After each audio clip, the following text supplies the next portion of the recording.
The next topic which we are going to discuss is about warehouse operating principles.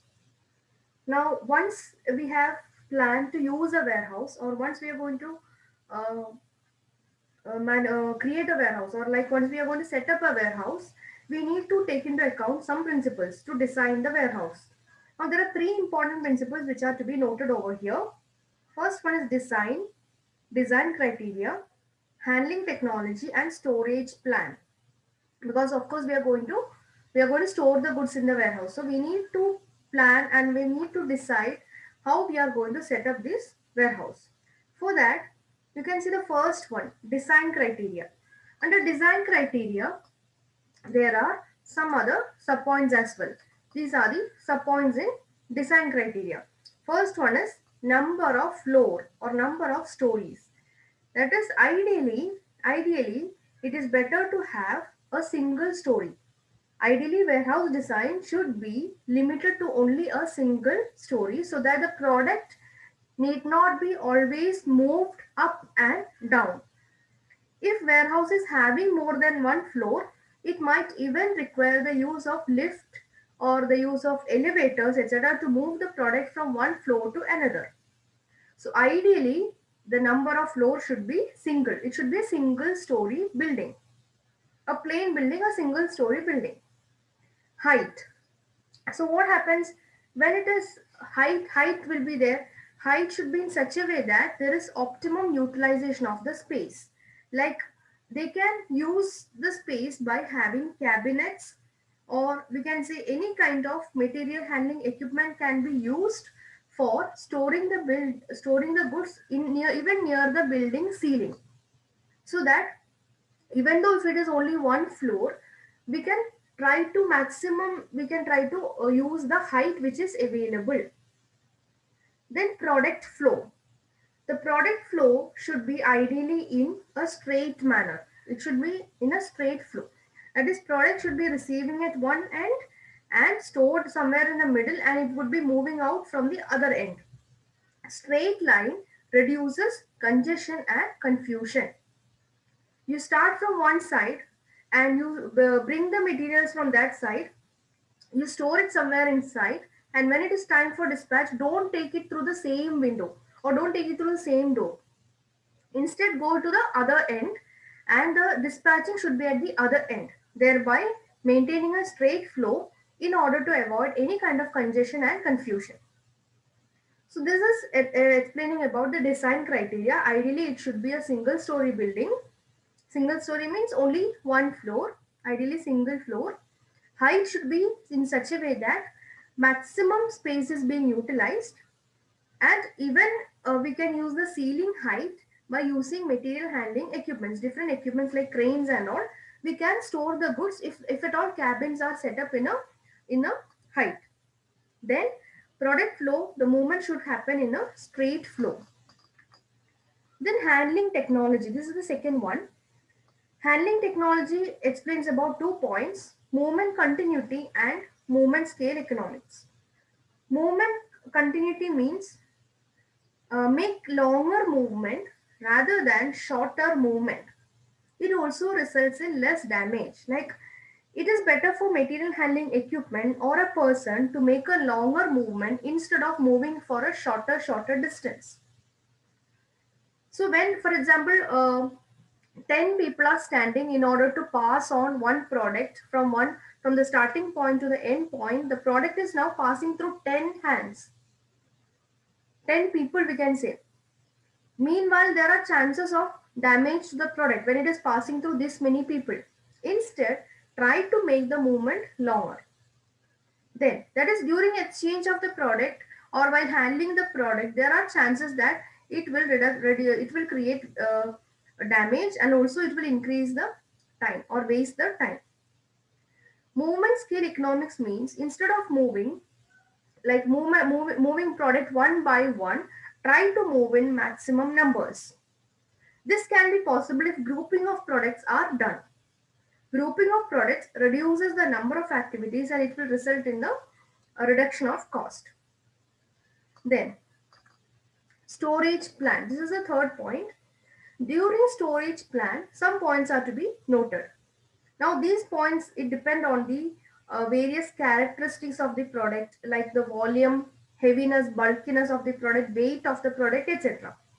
Now here you can see fast moving goods should be kept near the location where it is possible to take it easily, preferably in low rack. Fast moving goods are those goods which are frequently required by the company. So such goods should be kept in such a place where it can be easily taken away. Low volume goods can be stored at a far distance, like which is not frequently required, that can be kept at a far distance. Heavy goods to be put in the lowest rack. Hazardous items, hazardous items क्या होता है? Dangerous items. Such items should be kept at a safe distance to reduce damage during any kind of situation. So it is very much important that every warehouse should have these plans. That is warehouse operating plans or principles. Design criteria talks about the ideal number of story, and it also talks about the height and the flow of or movement of the goods. It should be in a straight line. Handling technology explains about how goods are moved. It explains about the distance, like distance covered and the quantity taken. Storage plan explains how the goods should be stored in the warehouse. Easily required goods should be kept in such a place where it can be easily retrieved, like that. So this is about warehouse principles. Now comes types of warehouses. It's very easy to understand. Different types of warehouses normally we have this three type plus one bonded warehouse also you should remember. That is why this point is included. Private, public, contract, bonded. Now, what is private warehouse? It is operated by the firm itself. Many times, it may not be possible to find a warehouse matching the firm's requirements. Hence, they may opt for their own warehouse. For example, a particular company, they have some specifications required for storing their products, and that is not easily available with any other warehouse. So, क्या करेंगे? They might set up their own warehouse, which is operated by the firm itself. तो अपने हिसाब से वो कर सकते हैं, अपने हिसाब से सामान रख सकते हैं. So that is private warehouse, which is not owned by a third party. Now, advantages here are greater operational flexibility. As per the company's requirement, they can operate it. Greater control also they will be having. They can even enjoy tax benefit by claiming depreciation, and it is suitable for long term. Like in case in future the company wants to expand, that time also this having their own warehouse can be quite beneficial. And this is mainly suitable if the requirements are very much specific, like for example some medicines, yeah, some products which are to be stored in specific temperature setting. In such cases this apne khud ka warehouse, that is more beneficial. At the same time, disadvantages are there. It lacks geographical flexibility. Operating cost may be high, do not enjoy economies of scale. Lacks geographical flexibility, it means that I'm having a business in one place and my warehouse is also nearby. Tomorrow, if I want to set up a business in some other place, again what happens? The warehouse becomes very far. So everywhere I cannot keep on setting up my warehouse. So that will result in unnecessary cost. So everywhere that is lacking geographical flexibility. The operating cost may be high because every cost should be borne by the company itself. Even if goods are not stored over there, that time also expenses will be there, like for example salary to the people over working over there, like that. Then it does, we cannot enjoy economies of scale. Economies of scale kya hota hai? When you are storing a large number, you will get benefit over it. But if it is your own warehouse, you know the quantity which is being stored over here, so you will not be able to enjoy any such kind of benefit. Now, public warehouse. It is owned and managed by a third party. It could be even the government. It includes general merchandise, special commodity, any type of thing which is managed by a third party. Now, advantages is that it is flexible. Geographical flexibility is high. Now, Mumbai, I need to have a warehouse. I can have it somewhere in Mumbai. Pune, if I'm going, I need a warehouse. There also, I can search and find a third party warehouse. So wherever I'm going, I can find a third party warehouse. So geographical flexibility is high. Operating cost is low. what happens, not only I will be using that, there will be many other people who are enjoying the benefits. So operating cost gets divided among various customers or various users. Because of the same reason, I can even get benefit of economies of scale. It also provides greater, here you can see, provides greater operating and management expertise as it's their own core business. Like if it is a private warehouse, what happens? You will, that is not your core activity. That is there only to store the goods. But when we are going for a third party warehouse, it will be their core activity. And they will be having quite knowledge on how to keep the goods. They will be having quite good expertise also regarding maintaining the goods. Now, what are the disadvantages? Operational flexibility is low. You cannot manage the things as per your requirements because it's not your own warehouse. Somebody else will be having control over it. It is having, that is less control over their operations. It is suitable only for short term. You cannot claim tax benefit. These are the disadvantages. Now moving ahead, you can see contract warehouse. This is the third type. It combines the best features of both public and private warehouses. What are this? Private and public warehouses, दोनों के जो advantages है, it will be combined over here. It can be used for long term. It is a long term mutually beneficial arrangement which provides unique and customized services also for the client. And there you will have to enter into a contract. The agreement will explain all the terms and conditions. Time frame can even vary from months to years. Fee structure will be there. Like it is everything which you actually want for, but it is not your own warehouse. Bonded warehouse or a bond is a building or a secured area in which dutiable goods may be stored, manipulated, or undergo manufacturing operations without payment of duty. This system exists in all developed countries of the world. It is mainly used for storing imported or exported goods. This is concerned with the goods which are coming from outside the country or which are going to outside the country. Like it is one area building where dutiable, normally customs duty वगैरह लगता है when you bring goods from outside the country. So these goods are, till it is being released to the customer, it will be stored in such bonded warehouse. But here you have to mainly learn about public, private, and contract warehouse. Now coming to the next topic, warehouse strategies. Warehouse strategies, it's very easy to understand. Five different strategies we can see over here. It explains about market presence, industry presence, operation flexibility, location flexibility, and economies of scale. Presence synergy means, market presence means near to the market. We have already seen that point earlier.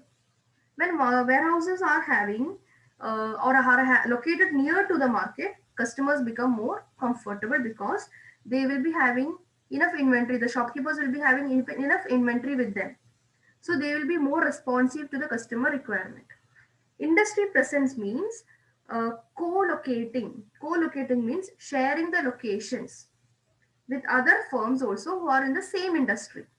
For example, grocery business. They will be sharing one one warehouse. So that is industry presence. Operating flexibility means adjusting as per the requirements of the customer's needs. We have already seen private warehouses operating flexibility is more, and public warehouse will not be having much operating flexibility. So when it comes to a certain individual customized requirement and all, it is better to have a private warehouse.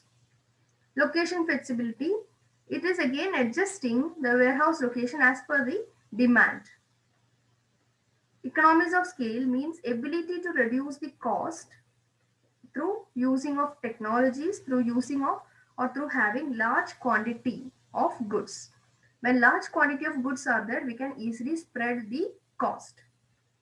These are the different warehousing strategies. Here you can see, in this picture you can see how it is see, like private, contract, and public. Market presence, near to the market we can set up the private warehouse as per our requirement, क्योंकि as per our requirement we can keep it. So market presence is high in private. Industry presence ज्यादा रहेगा public warehouse में, क्योंकि दूसरे भी industries रहेंगे, दूसरे भी फर्म्स रहेंगे. That will be high in public. Operating flexibility high in private. Location flexibility is high in public. Economies of scale is also high in public warehouse, whereas In terms of contract warehouse, all these things are there in, like you can see, we can enjoy these things, but after paying a fee only. They will be charging us for all these benefits. Now, how to decide the number of warehouses a company should have? How to decide? Now, once you decide you want a warehouse, how do you actually plan कि कैसे करना है? How do you set up and how many number? First one is transportation cost. Initially, the transportation cost will be decreasing, but later on, when the number of warehouses are increasing, then there will be number of transportation trips required between one warehouse to another warehouse. It will increase. Same way, inventory cost also will increase when there are number of warehouses, because increased space available means you adding more and more inventory. When you want to add more and more inventory, all inventory related cost will increase.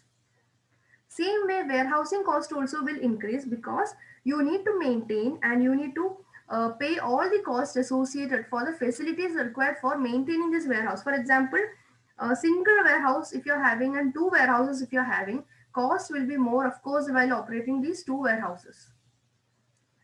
Customer dissatisfaction cost will be less, because increase in number of warehouses means what? Means what? More products, or we can say enhancement in customer service. More products can be easily available with the customer.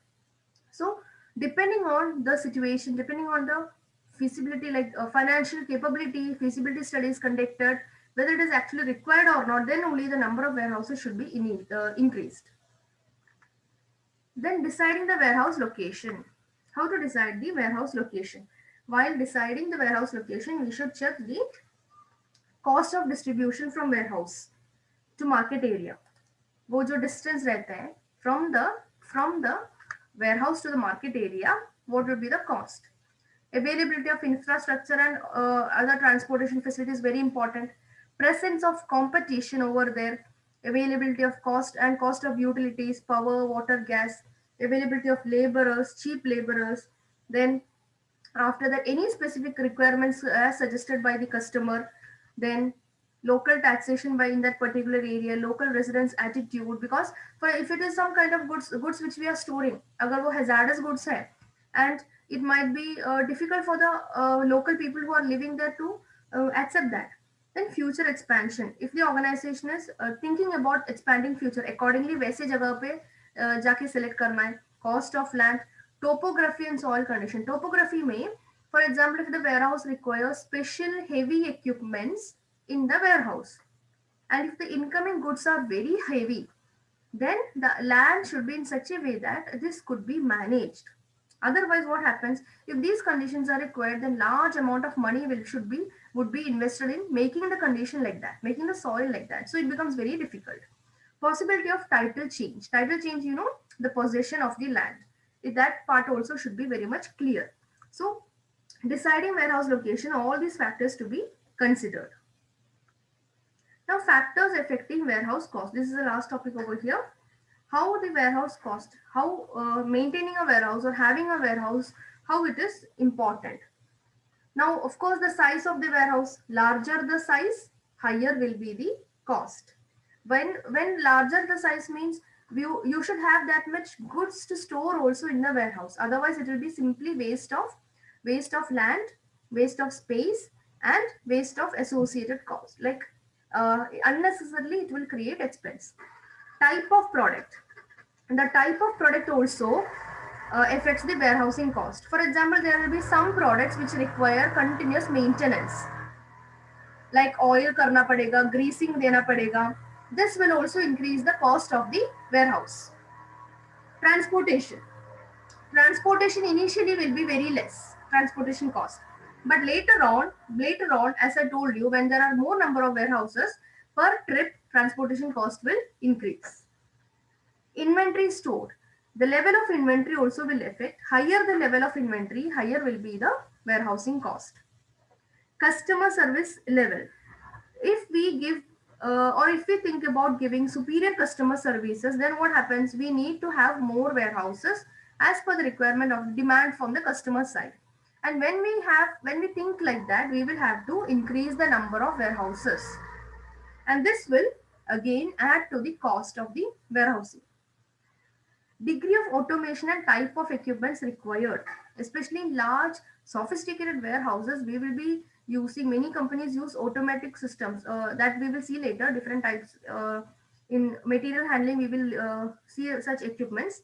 So when these heavily sophisticated items are required, that will definitely increase the repairs and maintenance cost. These are the factors affecting this warehousing cost.